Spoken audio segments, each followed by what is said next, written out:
तो आज हमारे पास एक कहानी की रूपरेखा है जिसका शीर्षक है स्कूल से शादी तक, एक सच्ची प्रेम कहानी।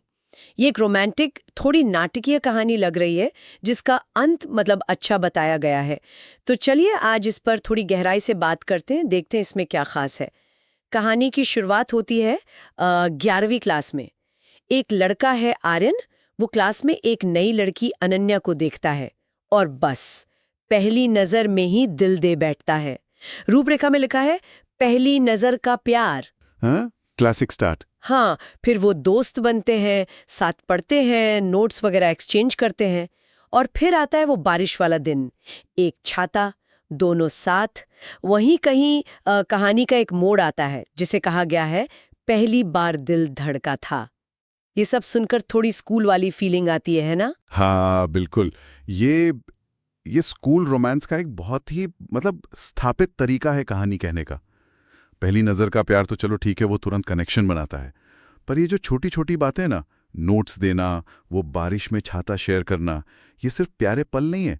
ये दिखाते हैं कि कैसे धीरे धीरे एक रिश्ता बन रहा है। ये जो सुनने वाले या देखने वाले हैं, उनको उन मासूम शुरुआती फीलिंग से जुड़ने में मदद करते हैं जो शायद उन्होंने भी कभी महसूस की हूं। तो कहानी बेसिकली इसी पैटर्न पर आगे बढ़ती है। अच्छा, और इसी दोस्ती और धड़कते दिल के बाद आता है इजहार का मोड़। स्कूल का फेयरवेल का दिन है। आर्यन हिम्मत जुटाता है और अनन्या से कह देता है, और मजे की बात अनन्या भी रोते हुए हाँ कर देती है। रूपरेखा में लिखा है स्कूल खत्म हुआ, प्यार नहीं। ये थोड़ा फिल्मी नहीं लगता? बिल्कुल फिल्मी तो है, लेकिन शायद यही काम करता है। ये एक इमोशनल पीक है कहानी का। कन्फेशन सीन जो होता है ना, वो एक पड़ाव होता है जहां पर वो जो अनकही बातें थीं वो सामने आ जाती हैं। और यहाँ दोनों तरफ से इकरार है जो कहानी को आगे ले जाने के लिए एक सॉलिड बेस देता है। पर हाँ, कहानी तुरंत एक नया चैलेंज भी सामने रख देती है। अलग अलग कॉलेज, मतलब लॉन्ग डिस्टेंस। हाँ, यहीं से फिर कहानी का अगला चैप्टर शुरू होता है। दूर वाला रिश्ता, वीडियो कॉल, चिट्ठियां, इंतजार, इमोशनल उतार चढ़ाव। रूपरेखा कहती है दूरियों ने सिर्फ प्यार को मजबूत बनाया। सुनने में तो ये बहुत रोमांटिक लगता है, पर क्या सच में ऐसा होता है? मतलब हमेशा? ये थोड़ा ज्यादा ही आइडियलिस्टिक नहीं है? ये पॉइंट तो है। कहानी का नजरिया तो यही है।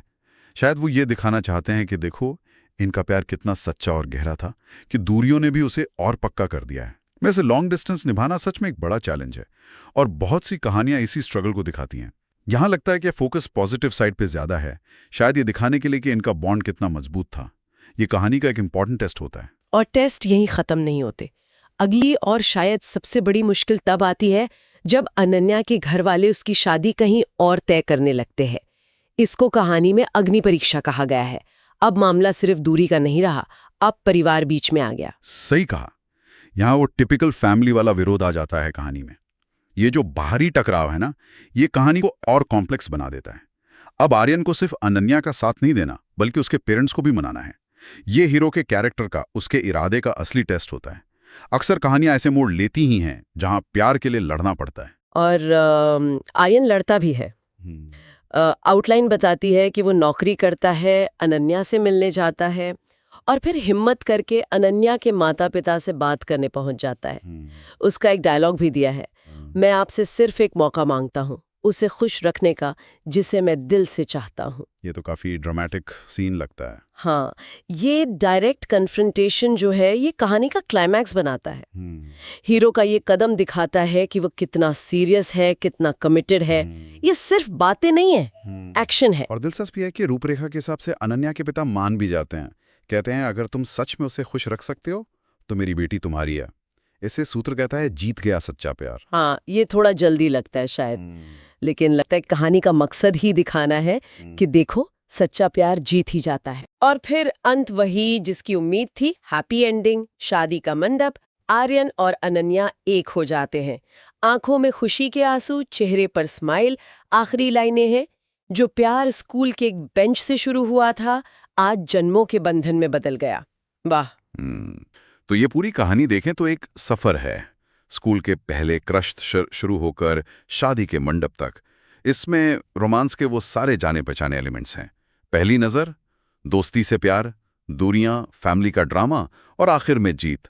सब कुछ जैसे एक सीधी सिंपल लाइन में चलता है। बिल्कुल। और ये कहानी शायद हमें अपने स्कूल के दिनों की याद दिलाती है, या शायद उस उम्मीद की जो हम प्यार से रखते हैं कि सब ठीक हो जाएगा। और यहीं पर एक सवाल भी आता है मन में, आज के टाइम में जब रिश्ते इतने कॉम्प्लिकेटेड हो सकते हैं, तब भी ऐसी सीधी सादी, थोड़ी शायद ज्यादा ही परफेक्ट लगने वाली प्रेम कहानियां लोगों को इतनी क्यों भाती हैं? क्या हम सब कहीं ना कहीं ऐसी ही एक सरल, सच्ची कहानी की तलाश में रहते हैं? ये सोचने वाली बात है।